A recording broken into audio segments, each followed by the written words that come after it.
In jitter analysis with stimulation sfemg, one wants to stimulate the nerve and not the muscle. This is easily done for frontalis or orbicularis oculi because the facial nerve is stimulated outside the muscle. Since the nerve is superficial, one can use surface electrodes or needle electrodes for stimulation. For other muscles, it's not recommended to stimulate the nerve outside the tested muscle with the surface electrodes, for example at wrist, ankle, fibula, head, popliteal fossa. Nerve stimulation activates a large group of muscle fibers, which makes it difficult to obtain selective, usable recordings. Instead, intramuscular axonal stimulation should be used. With the stimulating needle placed intramuscularly, either an axon is stimulated or muscle fiber directly. The resulting muscle fiber action potential waveform is identical in these cases. However, stimulation of the axon involves synaptic transmission at the neuromuscular junction. Hence, it exhibits the neuromuscular jitter. This is seen for fiber number 2 in this schematic. With direct muscle stimulation, there should be no jitter. In this example, fiber number 1 shows perfect superimposition on successive stimulations, indicating no jitter. In practice, a very low jitter, usually less than 5 microseconds, is considered as zero jitter. Such recording should not be used in the analysis of a study of the neuromuscular jitter. In some situations, the aim is to study muscle fiber properties, and here direct muscle stimulation is required.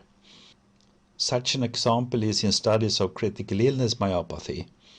In principle, one stimulates the muscle distally and records a few centimeters proximally to the stimulating needle cathode.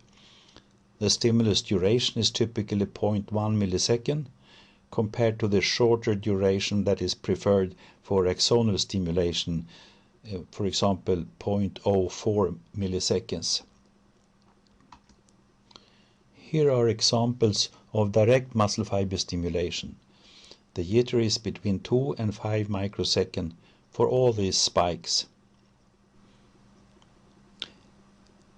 In this video, we will look at responses recorded with direct muscle stimulation in the tibialis anterior.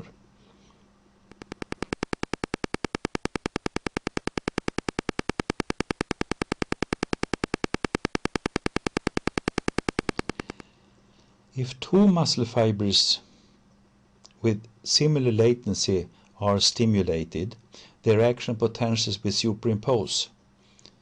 Since there is no jitter, the variation in shape typical of summation is not seen. Here is such an example.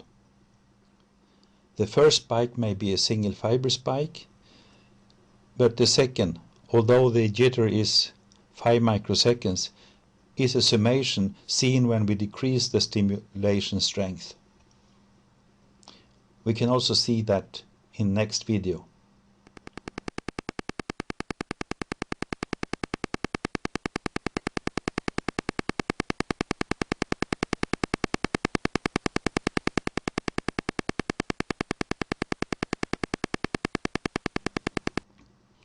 Another such example is seen here, where a constant shoulder is seen.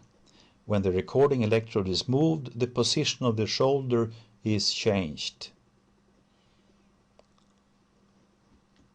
When the stimulation strength is decreased, the summating component in the first spike disappears, as well as the last spike. One apparent single muscle fiber action potential remains.